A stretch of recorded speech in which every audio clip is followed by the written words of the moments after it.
ధరకు బంగారం విక్రయిస్తామని నమ్మించిన కేటుగాళ్లు ఒక బంగారం దుకాణం యజమానికి టోకరా ఇచ్చారు.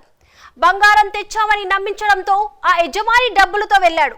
తీరా అక్కడికి వెళ్లిన వ్యాపారిని ఎస్ఓటీ పోలీసులమని బెదిరించి డబ్బులు తీసుకొని ఉడాయించారు.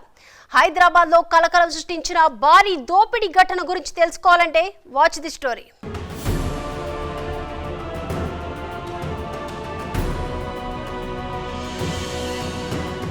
హైదరాబాద్ లోని బోయిన్పల్లి పరిధిలోని బాపూజీ నగర్ లో ఆర్కే జ్యువెలర్ పేరుతో హీరాలాల్ అనే వ్యక్తి బంగారం వ్యాపారం చేస్తున్నాడు.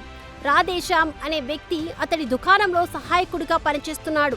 అయితే తనకు తెలిసిన రాంబాబు అనే వ్యక్తి వద్ద కిలో బంగారం ఉందని హీరాలాల్ ను నమ్మించాడు రాధేశ్యామ్.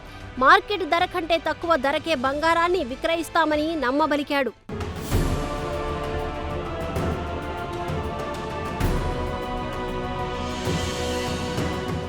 అయితే డబ్బులు చూపిస్తేనే బంగారం అమ్ముతామని వారు చెప్పడంతో ఆ వ్యాపారి 74 లక్షల రూపాయలను రెడీ చేసి వారిని శివాజీనగర్లోని కార్యాలయానికి రమ్మని సూచించాడు. హీరాలాల్ కార్యాలయానికి ముందుగా వచ్చిన రాంబాబు 74 లక్షల కరెన్సీ సరైందా లేక నకిలీవా అని తనిఖీ చేసిన తర్వాత మిగిలిన ముఠా సభ్యులకు సమాచారం అందించాడు. ఎస్ఓటీ పోలీసుల పేరుతో కేశవ్, ప్రవీణ్, టోనీ, భానుప్రకాష్ అక్కడికి వచ్చారు.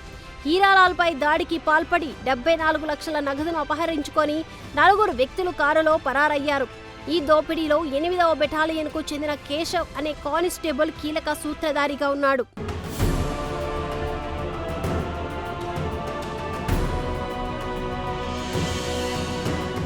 వెంటనే హీరాలాల్ మోండా మార్కెట్ పోలీసులకు ఫిర్యాదు చేశాడు. వెంటనే రంగంలోకి దిగిన పోలీసులు కారులో ఉన్న జీపీఎస్ సిగ్నల్ ఆధారంగా నిందితులను జేబీఎస్ వద్ద పట్టుకున్నారు. 5 నిందితులను అదుపులోకి తీసుకొని అన్ని కోణాల్లో విచారణ కొనసాగిస్తున్నారు. రాంబాబు, భానుప్రకాష్లు ద్విచక్ర వాహనంపై 74 లక్షల రూపాయలతో పరారైనట్లు పోలీసులు గుర్తించారు. వారి జాడ కోసం 5 బృందాలు ఏర్పాట్లు చేసిన మార్కెట్ పోలీసులు ఇద్దరి కోసం ముమ్మరంగా గాలిస్తున్నారు.